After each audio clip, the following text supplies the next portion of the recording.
and thanks for joining us today. I'm super excited you could be here. So today we have somebody who has just killed it as an entrepreneur, and she's here to give us really some lessons on the intersection of kind of technology and then business growth. So we're actually going to learn from a visionary entrepreneur today, and with us is Anya Cheng. Now, she is an accomplished and award-winning product head with extensive experience in leading product initiatives for top technology, e-commerce, food, delivery, and retail organizations. So actually, he's the founder and CEO of Taelor, and Anya specializes in creating product vision, strategy, and roadmaps while actually building and managing very high-performance teams. Now, her expertise scans product management, design, development, go-to-market strategies, and monetization processes as well. And as a product manager and a marketing guru, she has helped build Meta, which is Facebook and obviously Instagram's platform, shopping, and worked on eBay's emerging business and AI. Targets the second largest retailer in the world, by the way, or in the US, by the way, mobile, table, e-commerce app, and McDonald's global food and delivery service. So she is apt at managing stakeholders and responding to industry trends in fast-growing, dynamic, and ambiguous environments as well. Look, her achievements have earned her over 20 different awards, including the Girls in Tech 40 Under 40 and the Weebly Award for Best App of the Year. She's a TEDx Talk speaker. She also teaches at Northwestern University and brings a strong background in websites and app product development, growth, product marketing, and analytics. Hey, thanks for joining us today. You've done so many cool things. Hi there, I'm Anya. Yeah, I'm a startup founder now. So I run a company called Taelor. We use AI to pick perfect clothes for busy men. Excited to be here. All right, well, let's talk a little bit more about what you do. I want to talk a little bit more about your history as well, because you've done so many cool things. So what made you get started? What helped you actually drive you to start Taelor? You know, when I was leading large teams at Meta and eBay, you always feel a little bit imposter syndrome, want to look great. So I tried some subscription boxes like Stitch Fix. Those like they will style you, but they ship you a clothes you have to buy before you can wear. It's just a styling service plus e-commerce. And I didn't want to own that much stuff. Unlike you guys in Florida, we don't have big plaza here in San Francisco. So I tried some rental company like Rent the Runway were newly by Urban Outfitter, which is a profitable unicorn in just 4 years. But all of these require me to browse through thousands of garments and spend hours. And there was an aha moment. Wait, these fashion companies are designed for people who are into fashion. They are not designed for people who just need to get ready for the dates. Hey shopping, hey laundry, socially active, such as sales guy, recruiter, pastor, professor, single guy. And they are kind of lazy in terms of picking clothes, but definitely they are busy in their own world.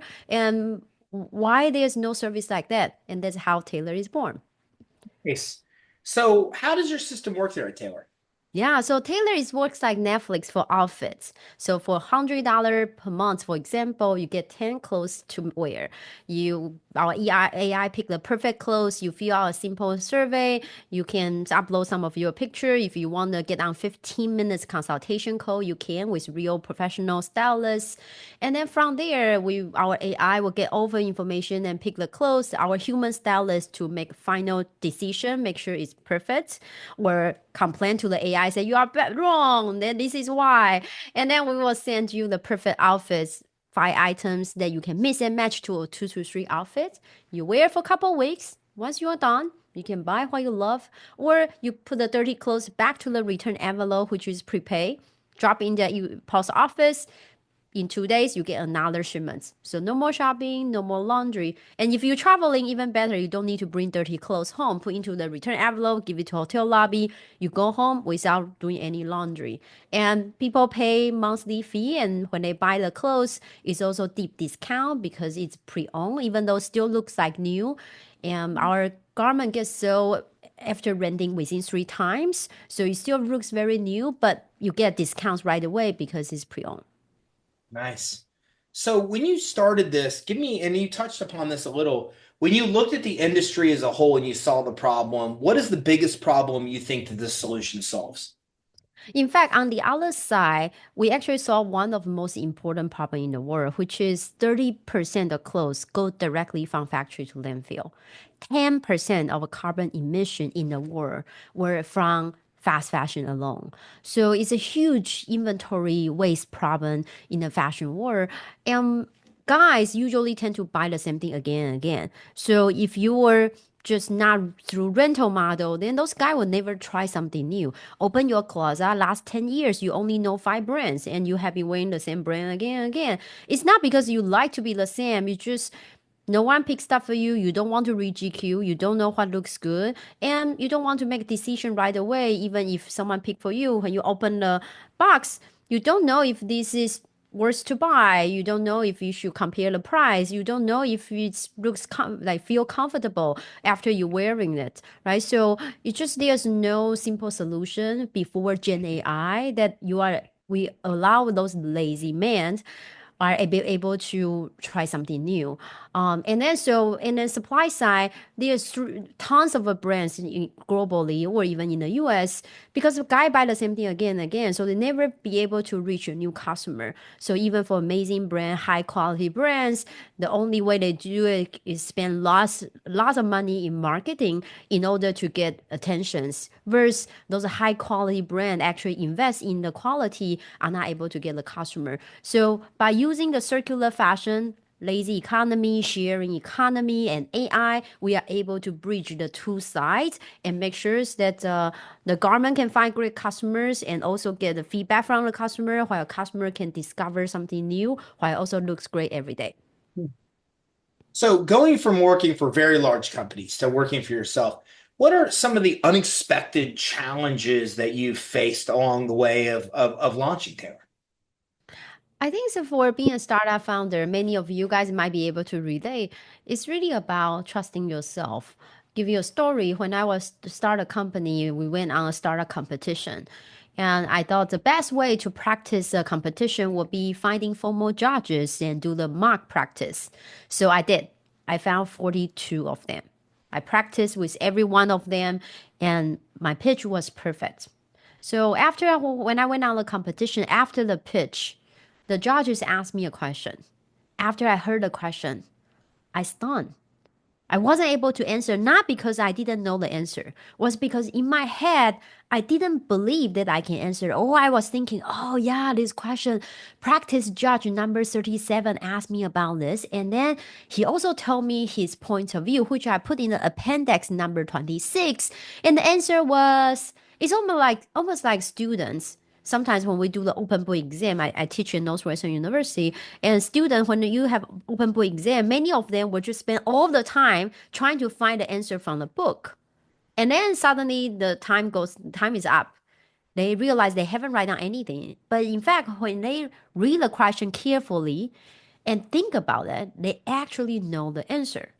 But they just didn't believe that they can answer. Of course, I lost in the competition, but it was a learning that I realized that, I actually know a lot. Who like startup founder who think about the problem 24/7 for a couple of years, right? So just trusting yourself, that's something really, really hard being a startup founder, but it's going to pay off. How are you using technology to be able to kind of streamline and enhance your growth now? Yeah, so in this business, it wasn't feasible before Gen AI because in order to serve those lazy men or busy men, you actually before you need humans and professional stylists and bring you to a department store and shopping around. They call personal shopper, and you probably heard about that in Hollywood. Those celebrity will have their personal shopper, and they will spend a day and with them and pick clothes out for them. And then on top of the hourly rate to the stylist, you also have to buy lots of clothes and which spend thousands of dollars and go home you have to do laundry and ironings and all stuff. So it wasn't feasible before Gen AI because for you need to look at customers person like sizing information, their previous hardest items, their previous photos, the photo they are inspired by, and the weather of location, their schedule in the next 2 weeks, and many more. So with AI, these all can be done in 3 seconds. And what's most powerful in Gen AI is you can use large language model like OpenAI, for example, but you are only defensible if you have your own unique data. In our example, that we have customers' true preference, which is not impacted by the purchase price. What do you mean? Means when you go on the e-commerce store or Amazon or any e-commerce store, you buy something or not, it's not because you like it. It's not. It's because how much is it? So if it's something really cheap, even though you don't like it, you might still buy it. But in our model, because it's subscriptions and rental, so people pay a monthly fee, so we know the true preference. Just like how you decide what to watch on Netflix. You pay a monthly fee, so then when you pick the show, is that you really do like it.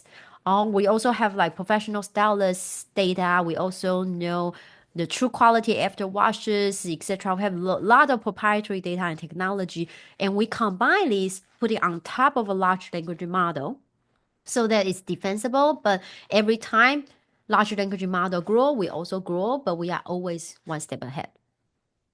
You mentioned a little bit about data. What role does data play that you're seeing in the product itself, and how are you using data right now to make like better business decisions? Yeah, so in back to the decision on the AI side, when AI pick clothes, it does require a lot of data, right? So besides the data I mentioned, for example, AI only know the past. AI doesn't know the future. Right? So in our model, we work with 300 brands. Those fashion brands are already designing something 2 years from today in the future. So we know this information from the future. Or for example, when our customers tell us their personal information because they need to have this need to make sure our outfit fit well with their occasions. Oh, next Tuesday I have interview with Google, right? Then there those informations are those proprietary information we have, and so we use those to help make sure that our AI algorithm will picking the best clothes for the customer.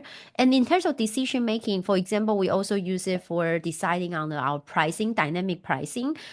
Given that it's rental, it's like airport car after renting a few times, the price will drop. So then someone will buy it. So then they can have the money to buy another new car. So we use it for dynamic pricing, or we use a lot of customer information to decide what kind of brand should we acquire, should we buy, because we are membership. So we know customer before we source any inventory, which is very different from e-commerce. You are hoping someone will buy the stuff that I put in the warehouse, right? So we already know the customer's profile. So we source items specifically for Ty, for example, like, oh, we know Ty is a podcast host, so we better to be this type of outfits in Florida. So I think this will be perfect for your everyday wear. So lots of information being used in decisions. Well, what should I be wearing as a podcast host? I guess I should ask that question. I think that would be a question for our the professional stylist and AI. I would love to show you. Love to see that. What do you do to expand? How do you look at this with expanding into new markets? I'm interested in your business. Like, are you expanding through the United States? Are you looking at expanding around the world? Like, what is your strategy for expansion? Yeah, so one thing is that within the US, it's definitely a category expansion. What we found was while menswear rental company and women's rental company sounds like only one word different, but it's actually fundamentally totally different business. Because in the women's rental business, they solve the problem that women want to wear different things every day. In our business, our guys are here to save time.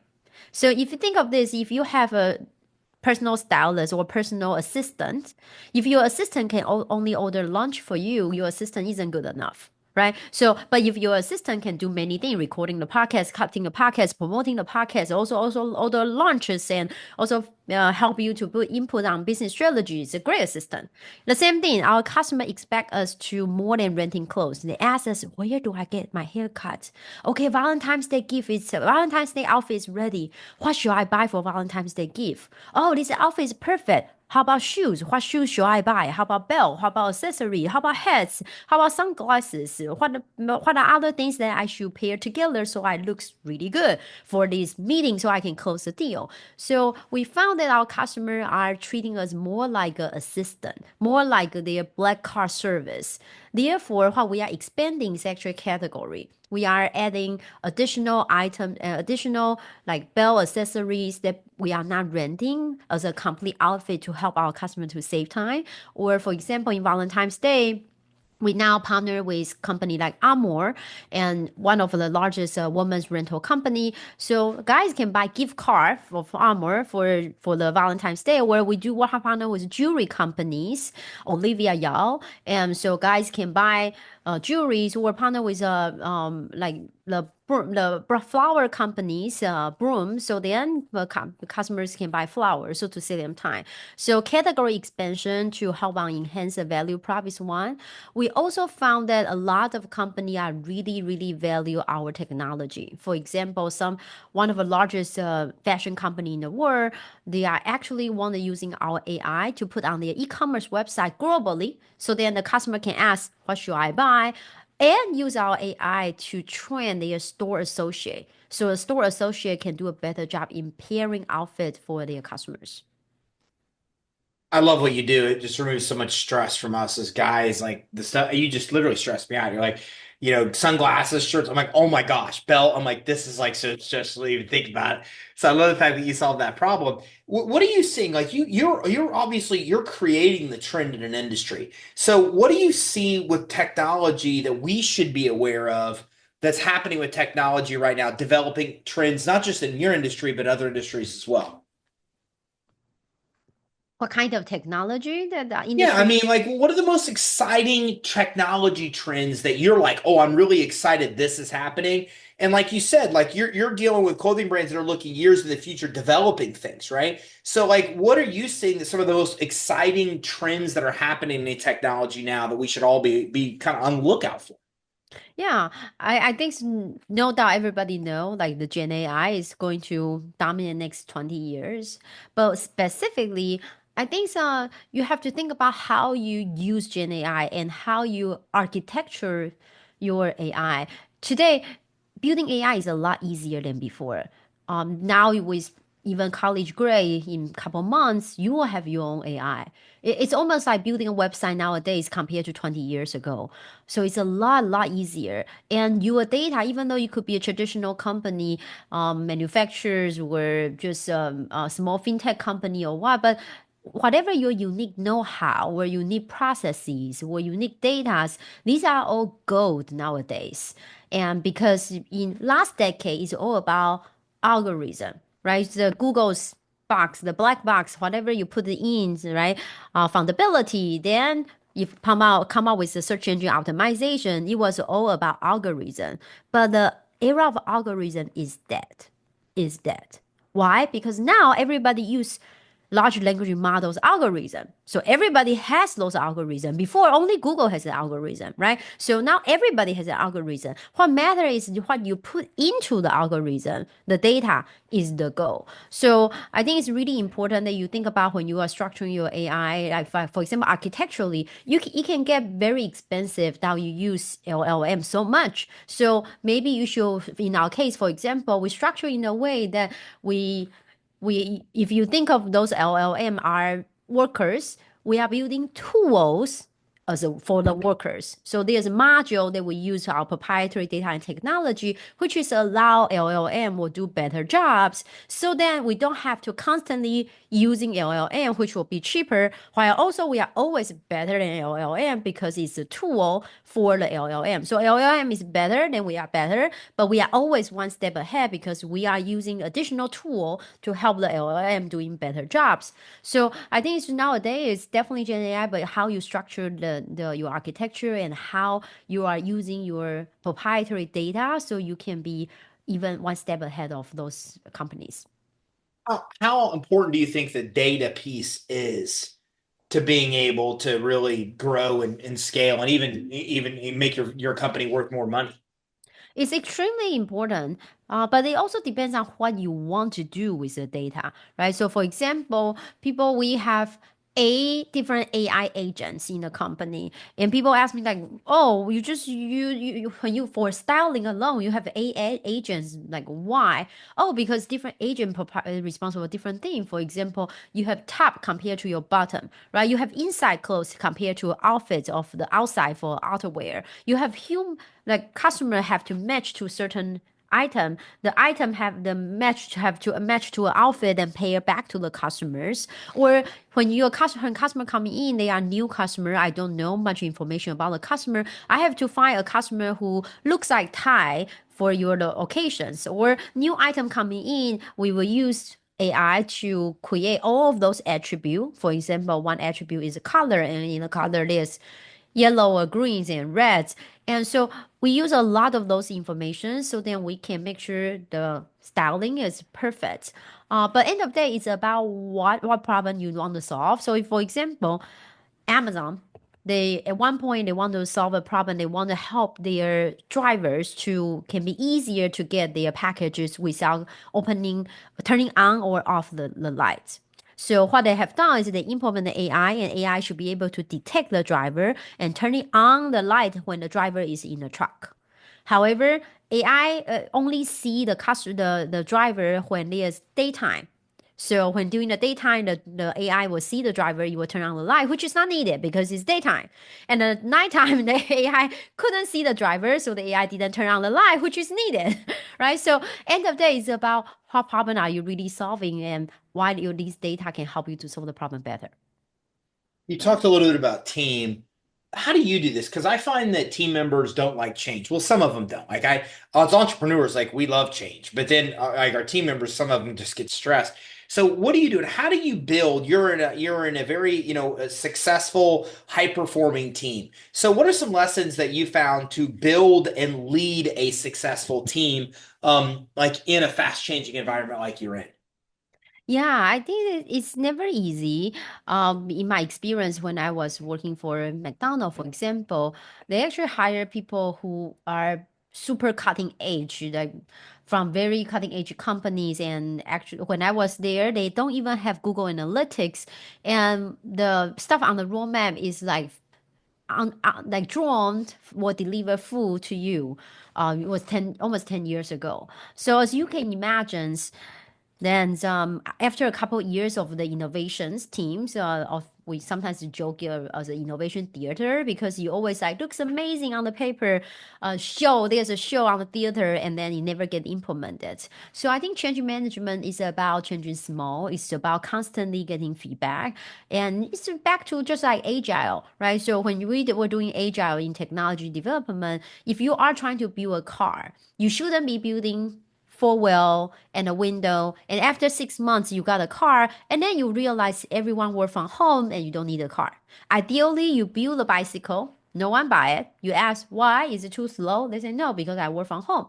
Then you save all of your time later on of building the car, right? So it's about change management, it's about changing frequently, it's about how can you get something that's tangible so people can get you feedback really quickly, and then how can you iterate it really quickly.